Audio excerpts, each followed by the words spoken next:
अस्सलामुअलैकुम। दरख्त और ऑर्गेनिक खेती ग्रुप 6 मोहम्मद इजाज़ सियाल फ्राम खानेवाल। दोस्तों, ये आपको एक बेड बना हुआ नज़र आ रहा है। इस बेड के ऊपर कद्दू की बेलें आएंगी और ये आपको वाटर चैनल नज़र आ रहा है। ये साथ आपको कद्दू भी जर्मिनेट हुआ नज़र आ रहा है। ये बुध वाले दिन हमने लगाया था और ये इसके साथ साथ जो है ना, ये आपको भिंडी नज़र आ रही है।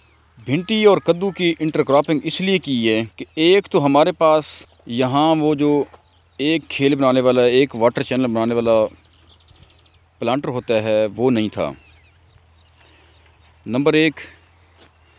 नंबर दो है कि भिंडी और कद्दू की जो इंटरक्रॉपिंग होती है, जब जुलाई अगस्त का महीना होता है तो सब्ज़ तेले का बड़ा सवेर किस्म का अटैक होता है फसलों के ऊपर। और सब्ज़ तेले की जो सबसे बड़ी मेज़बान है वो है भिंडी, और कद्दू के ऊपर भी आता है सब्ज़ तेला, उसको काफ़ी ज़्यादा नुकसान देता है। तेले के आने की वजह से फिर झुलसाव के मसाइल हो जाते हैं। तो इस बात को मैंने मद्देनज़र रखते हुए मैं पिछले 2-3 साल से ये कद्दू और भिंडी की इंटरक्रॉपिंग करता हूँ कि सब्ज़ तेला जो है वो जब आता है तो वो सारा का सारा जो है ना वो भिंडी के ऊपर ही आता है और कद्दू इससे फिर महफूज रह जाता है।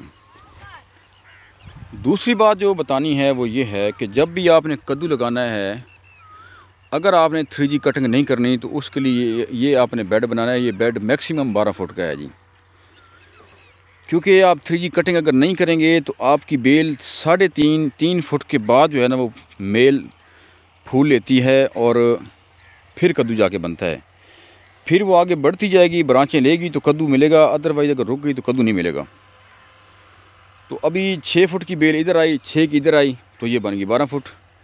अब भी जब ये भरपूर इसकी आप लगा लें कि इसके ऊपर जोबन होगा जुलाई अगस्त के महीने में, तो उस वक्त भी ये यहाँ से ये ज़मीन बिल्कुल ढप देगी।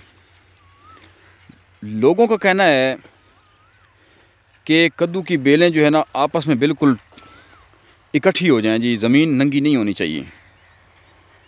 लेकिन उसकी वजह यह है कि जब ज़मीन नंगी नहीं होगी वहाँ पे नीचे फ्रूट फ्लाई जो है वो पनाह ले जाती है और अंदर जैसे भी जो कद्दू लगता है उसके ऊपर वो दाग लगा देती है। अपना उसका जो मेडिकल करने का तरीका है वो मेडिकल कर देती है दाने का। फिर जब वो उसकी चुनाई होती है तो चुनाई में वो कद्दू दागदार होता है, फिर मार्केट में उसको पसंद नहीं किया जाता। अगर कद्दू की बेलें थोड़ी वक्फे से होंगी, खुली होंगी, हवादार होंगी, तो फ्रूट फ्लाई वहाँ पर बहुत जो है कम अटैक करेगी और इसके साथ साथ बेल जो है नई ब्रांचें निकालेगी। जितनी नई ब्रांचें बनेगी उतने ही आपके फ्रूट बनेंगे। तो उम्मीद करता हूँ कि तमाम दोस्तों को ये वीडियो पसंद आएगी, और जब भी आप भिंडी और कद्दू अगर लगाएं तो मेरा ये मशवरा है आप दोस्तों के लिए कि आप इसको इंटरक्रॉपिंग के तौर पर लगाएं, ताकि सब्ज़ तेला जो है वो इस भिंडी के ऊपर आए और आपका कद्दू से महफूज रहे। क्योंकि जब कद्दू के ऊपर सब्ज़ तेला आता है तो ये मेजर किस्म की बीमारी होती है, उसको दिनों में ही ख़त्म कर देती है।